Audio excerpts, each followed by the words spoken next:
So everything is starting to become a lot more clearer after this chapter of One Piece. Apparently, Caesar's gas was unleashed on the island, and Caesar most likely had to clear it up, from what I can understand.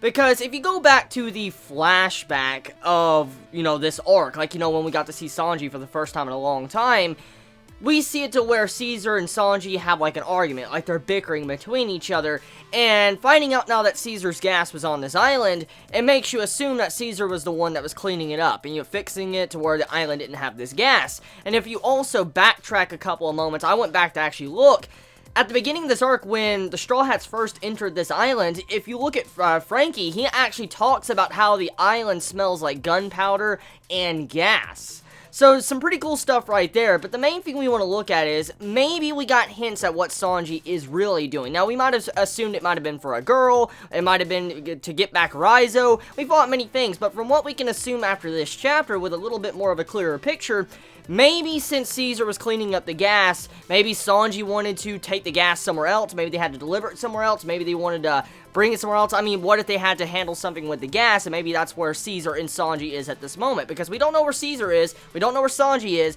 and so most likely those two are together, and maybe, Sanji and Caesar is dealing with the gas issue. Maybe.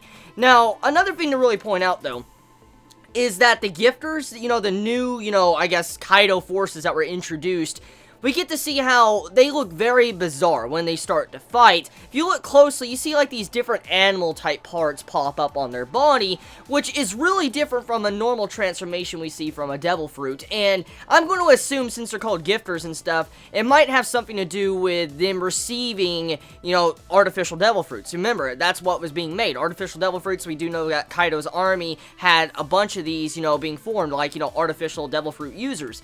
And maybe because of this artificial devil fruit, that the people can't transform into a full animal mode. Maybe that's a possibility. Maybe they're only certain parts of their body, maybe their hands to maybe their head, different parts, and that's what it looked like to me in this chapter. I could be wrong, but that's what I'm assuming, since there is artificial devil fruit users. Now, another thing to really look at as well is that there was some hints at a possibility of the Three Calamities versus the Monster Trio. Now, we know who the Monster Trio is, and then we get introduction to the Three Calamities, which got my hype up, because I'm thinking okay, so I get introduced to these Three Calamities. Now, apparently these Three Calamities must have something really bad about them, because they have these own little special powers about them. Maybe the other two of the Three Calamities have something similar to drought. Maybe something along the lines of, natural disasters of, tornadoes or something. You get my point. So, the main thing here we need to look at is, there's obvious setup for the Three Calamities versus the Monster Trio. Now, I know many are going to be asking, wait a minute, so wouldn't that mean that Luffy's not going to fight Kaido? There is a possibility, just maybe, if the Monster Trio does fight, individually a different type of calamity, I don't think at this time that any of the Straw Hat crew, they could even fight Kaido at this moment. Because, I mean, what we saw from Kaido with, his reveal, I just don't think any of the Straw Hats could really deal with him at this moment. So, I mean, we're gonna get to see a strength test with, of course, the Calamities, but I feel like either A, each individual one of the Monster Trio is going to have to, go for their own individual calamity, or they're going to have to team up against one. We'll have to see how their strength is.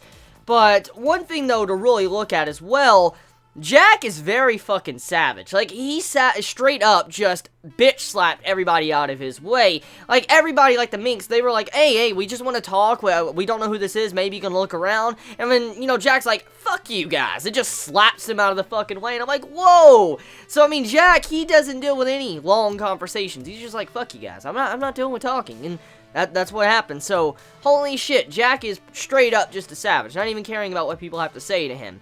Goes to show you what type of personality he has as well. So, we also get to see, some different characters Minks introduced, the king and all that, and we get to see the Musketeers, many introductions of different characters, which is pretty cool. I cannot wait to see where this arc is going to go, because there's a lot of build-up in this arc. A lot of build-up for the future, especially with Sanji, to Caesar, to Jack, the Three Calamities, the Drought, to Kaido. There's just so much build-up going on here, and I just cannot wait to see where it's all going to lead. So let me know your thoughts in the comments below. You all have a wonderful day or night wherever you live. Please be safe. Chibi out.